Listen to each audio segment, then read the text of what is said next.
Okay, thank you very much. So let me get straight to business and present you today the most important aspects for ERC calls. So if you can click on the next button, please.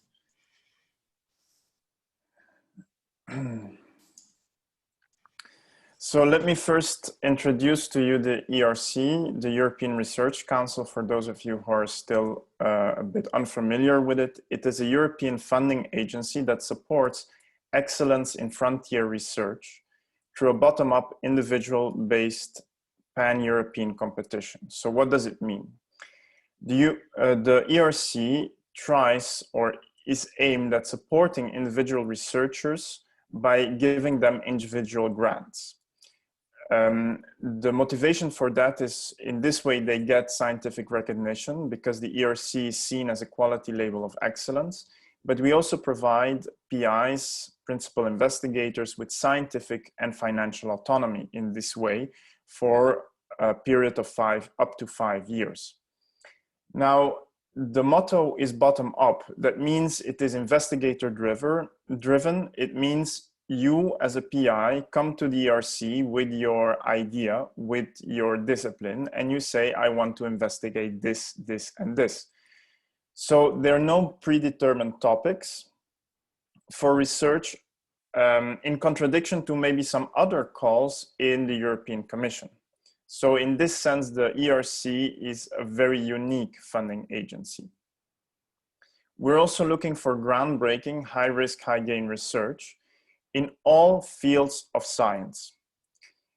And we provide these individual grants to ensure that PIs have this scientific and financial autonomy, but that also means that they will have the possibility to negotiate their best working conditions at their HI and also hire, recruit the best team. And an important principle of the ERC grants is the portability, namely the possibility of a PI to transfer the grant from one place to another place in the EU or an associated country.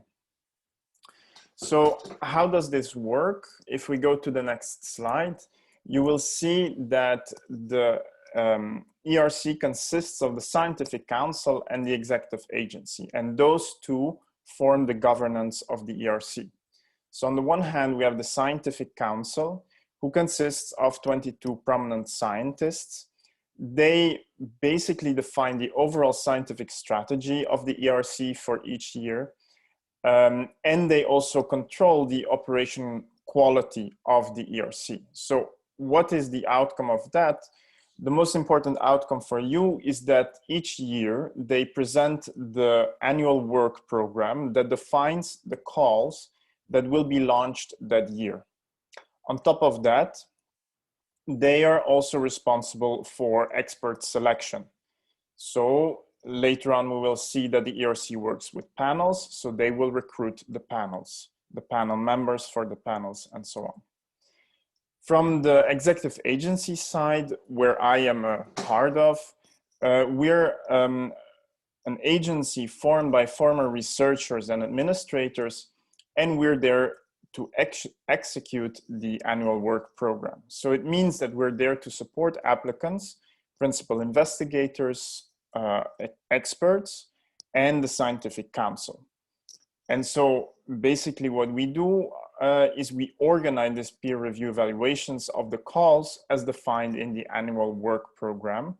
And once the grants have been assigned, we also follow up and take care of grant management.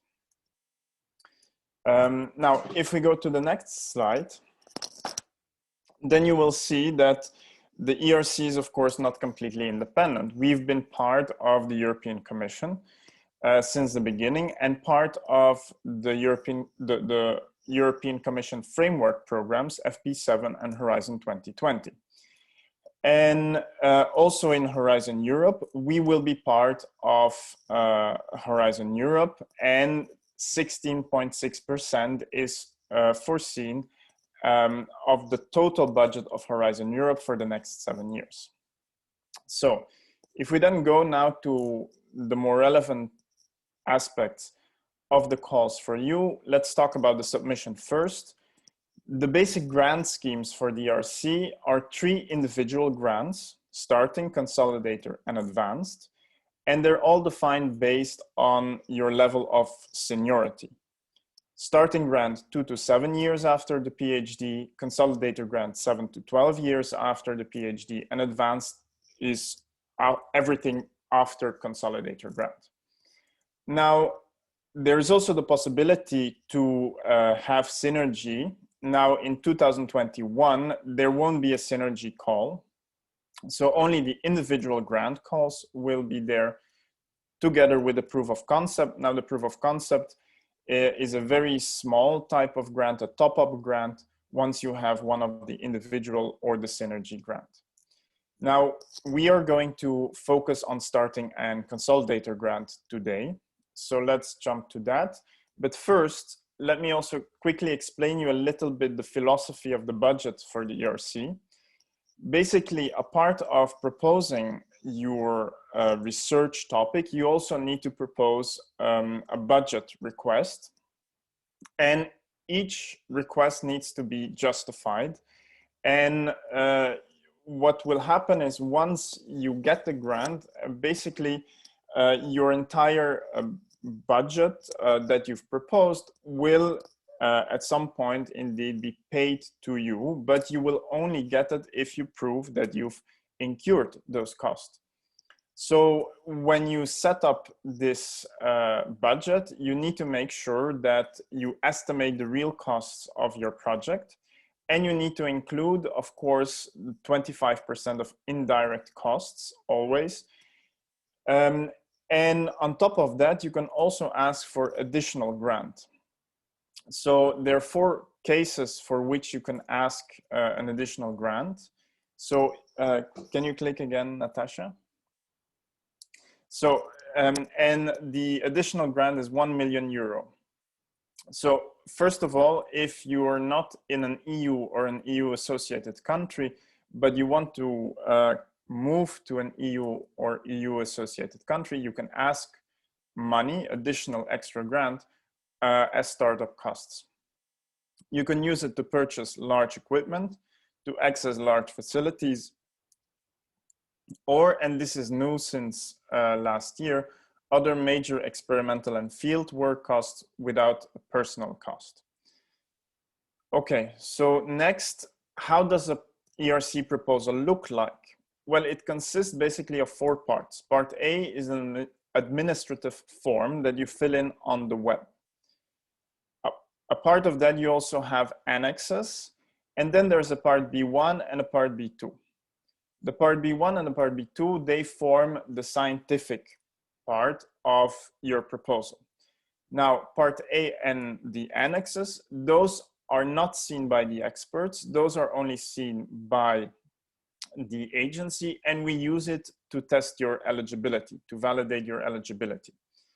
So the administrative form contains some general information, the participants and contacts, meaning your own contact details as well as the one of the HI, your budget table and budget justification, ethics table, and some cause-specific questions.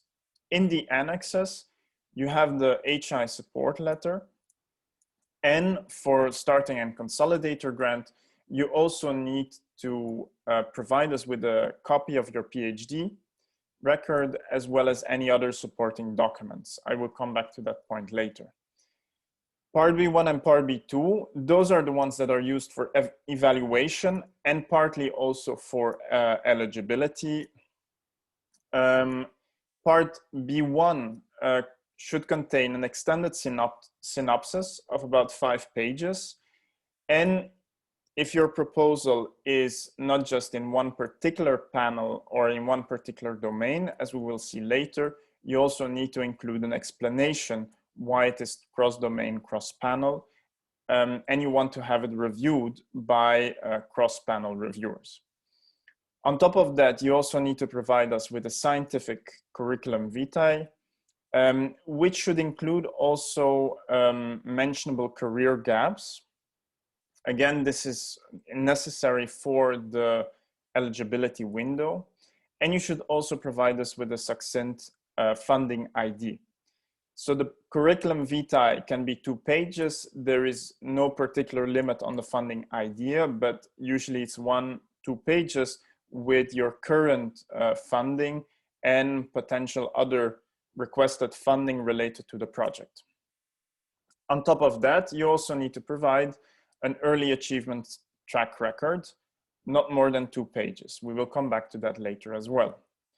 Then part B2, that is the part that should contain the full scientific proposal, including state of the art and the objectives, as well as the methodology, roughly about 14 pages.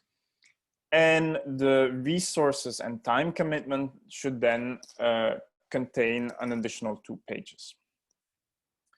So then if we talk about the profiles for starting and consolidator grant, well, starting grant are meant for PIs that want to set up their independent research group and that have basically started switching from, let's say, the postdoc status to the more independent researcher. It is meant for researchers that have passed their PhD 2 to 7 years. After passing their PhD, they're eligible to us. You need to devote 50% of your time to this project, and 50% of the time has to be spent in the EU or an EU associated country. When it comes to the starting grant profile, there is a minimum set of guidelines in the work program that tells you how the early achievement track records should be built up, or what they should contain in order to be competitive. So up to 5 publications as a main author or as a co-author, but independent publications without your PhD advisor as a co-author. A part of publications in some fields that can also include research monographs or patents. Important is also invited presentations and possible prizes and awards. For the Consolidator grant, basically the profile is a bit different but very similar. Why? Well, Consolidator grant is meant to consolidate your research career. So you're already an independent researcher, but you want to consolidate your career, your research career. Now, please be aware that does not mean that you already need to be a professor or anything. The only requirement is that you passed your PhD and you're in this window of 7 to 12 years after passing your PhD when you apply. Now, here you only need to spend 40% of your time to the project, but you still need to spend 50% of your time in the EU or an EU associated country. And the early achievements track record is very similar. The only difference is that here you need to include up to 10 publications where you are a main author or where you're a co-author and your PhD advisor is not a co-author. Now, what are the windows for the call for scene? For starting grant, that will be from the 12th of January to the 9th of March. For Consolidator grant, starting as well in January the 21st, up until the 20th of April. So there was a little asterisk regarding the eligibility window. What does it mean? Well, when you submit, we will count and we will check whether you're eligible for the call or not. And we start counting from the 1st of January 2021. And we come backwards to calculate the eligibility window. Now, there are circumstances in your life that prevent you from doing research 7 or 12 years in one go. So what the ERC then says, well, in that case, we can extend the eligibility window provided that you give us the necessary documents to show this. So what are the reasons allowed? Maternity leave or paternity leave. In the case of maternity leave, it's a standard 18 months per child. Paternity leave, you need to let us know the documented time. For long-term illness as well, the documented time, and national service or army service as well. For people in medical profession, also clinical training is taken into account. And this is now up to 4 years. Okay, so then a part of that, you also need to make sure or take into account that there might be resubmission restrictions. That means if you submitted the proposal in 2019 and you got a C at step 1, you're not eligible. The same is true for people who submitted a proposal last year and got a B or C at step 1. You should also take into account that similar restrictions may apply for future calls. So if you apply in 2021 and you're not successful at step 1, you might also face resubmission restrictions in subsequent years for the individual calls. Okay, so what is the difference between Horizon 2020 to Horizon Europe? Well, the ERC and the Scientific Council, they chose for evolution and not revolution. So most of the things remain the same. There are a couple of differences. One of the new things is that there will be interviews in advanced grant call. So please don't be alarmed if one of your senior professors asks you for a mock interview at some point. And secondly, there are 2 new panels, P11 and SH7, and the panel descriptors for each of the panels have also been updated. The reasoning for that was to modernize the panel descriptors as a whole in order to adapt it to the ever-changing scientific reality. Also to enlarge the type of research that is being submitted to the ERC and include as many research fields as possible. And the way that it was done is to make sure that it is coherent for all individual calls, to fund all fields of sciences, and to make sure that we have a limited number of panels, only 27, to do that. Now, please be aware, there is not a complete classification of science and scientific research, and it is also no ERC priority. So all science is valid, all science can be submitted to the ERC. These panels and these descriptors are just some sort of guidelines or guidance for you to send it to the right panel. And of course, interdisciplinary proposals that fit between several panels are definitely encouraged to be submitted. So if we go to the ERC panel structure, you will see most of the panels are indeed still there. There are 2 new panels, and in the life sciences panel, they definitely changed a bit the contours of the panels to rebalance the panels a little bit. Now, a part of the titles of the panels, you also have the panel descriptors, and you are advised to study also these panel descriptors to make sure that you submit to the right panel. Okay, so in summary, you start with an excellent idea, groundbreaking, novel. Then you figure out which type of grantee you could be, a starting grantee or consolidator grantee, and that depends on the eligibility window. Then you decide to which domain and which panel to submit. And there you need to understand, is this a proposal that is cross-domain, cross-panel or not? What are the descriptors that fit to it? And then you start writing part B1, part B2. You get acquainted with the European Commission system. You also prepare the annexes, make sure that you get the support letter from the host institution, and you submit on time, okay? Once you've done that, we can move to the evaluation. And the evaluation system of the ERC consists of 2 steps for the individual grants.